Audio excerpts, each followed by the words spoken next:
Assalamualaikum warahmatullahi wabarakatuh.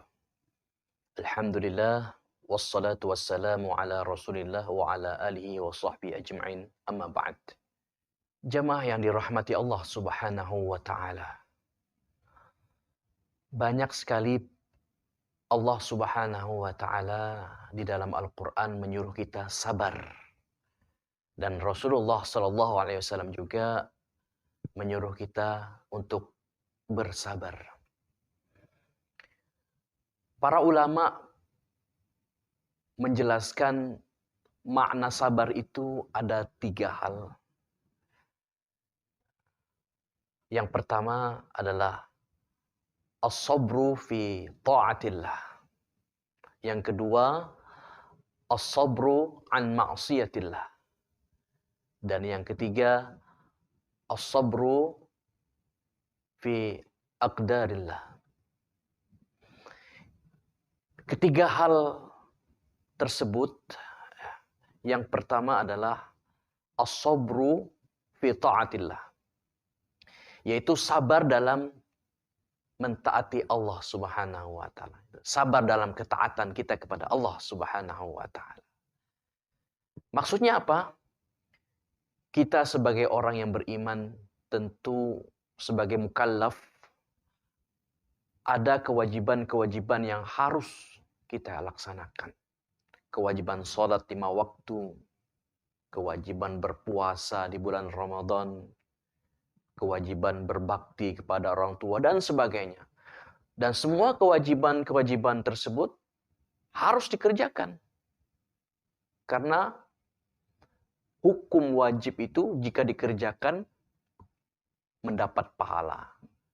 Jika ditinggalkan, maka berdosa. Dalam rangka mentaati perintah Allah yang wajib tersebut, sabar. Kita sholat, ya, sabar. Memang berat.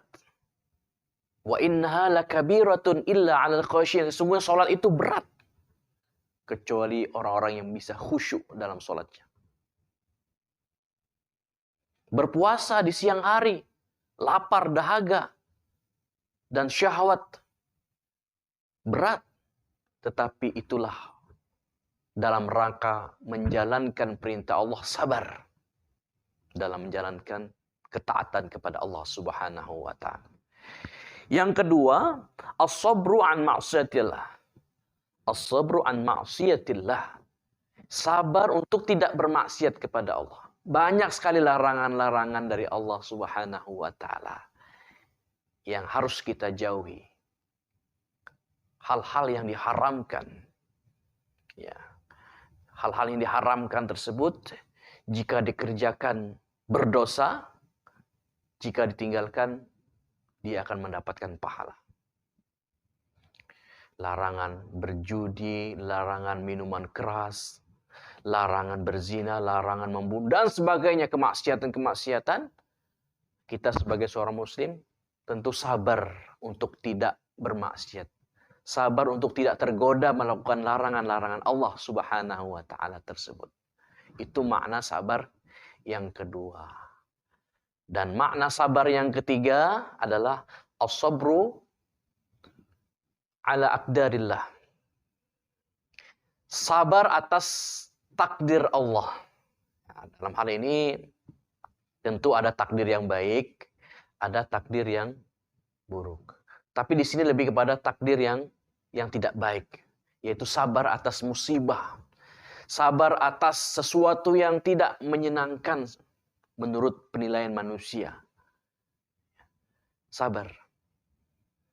Di dalam Al-Quran Allah Subhanahu wa ta'ala berfirman, wasta'inu bis-sabri was-salah. Ya, bersabarlah kalian dalam menghadapi problematika hidup ini dengan sabar dan salat. وَلَنَبْلُوَنَّكُمْ بِشَيْءٍ مِّنَ الْخَوْفِ وَالْجُوعِ وَنَقْصٍ مِّنَ الْأَمْوَالِ وَالْأَنْفُسِ وَالثَّمَرَاتِ. Sungguh benar-benar kami akan uji kamu, kata Allah. بِشَيْءٍ مِّنَ الْخَوْفِ, dengan sedikit rasa ketakutan. وَالْجُوعِ, ya, rasa kelaparan, kekurangan harta, buah-buahan, ya, meninggal dan sebagainya. Tetapi kata Allah, wabasyiris sabirin, berilah kabar gembira kepada orang yang sabar atas musibah. Alladzina idza asabathum musibah, yaitu ditimpa musibah, qalu inna lillahi wa inna ilaihi rajiun. Mereka berkata, sesungguhnya kita ini milik Allah dan sesungguhnya kepadanya pula kita akan dikembalikan. Apa yang kita miliki sekarang ini? Ya, anak dan istri, jabatan, pangkat, ya, kekayaan, semua milik Allah. Artinya kita hanya hak pakai saja, hak guna. Namun hak pemilik, hak secara hakikatnya adalah Allah Subhanahu wa taala. Artinya jika suatu saat Allah akan ambil lagi apa yang kita miliki sekarang, kita harus sabar, legowo. Ya, sadar kita ini milik Allah, sesungguhnya kepadanya pula kita akan dikembalikan. Termasuk nyawa kita. Ya, milik Allah. Suatu saat Allah akan ambil nyawa kita. Itu makna sabar yang ketiga. Semoga kita senantiasa menjadi hamba yang tetap bersabar. Khususnya di masa pandemi ini. Ya, kita tetap optimis. Ya, suatu saat nanti Allah akan cabut wabah ini dan kita akan hidup kembali dengan normal seperti sedia kala. Semoga Allah Subhanahu wa taala mengabulkan doa-doa kita. Amin ya rabbal alamin. Wassalamualaikum warahmatullahi wabarakatuh.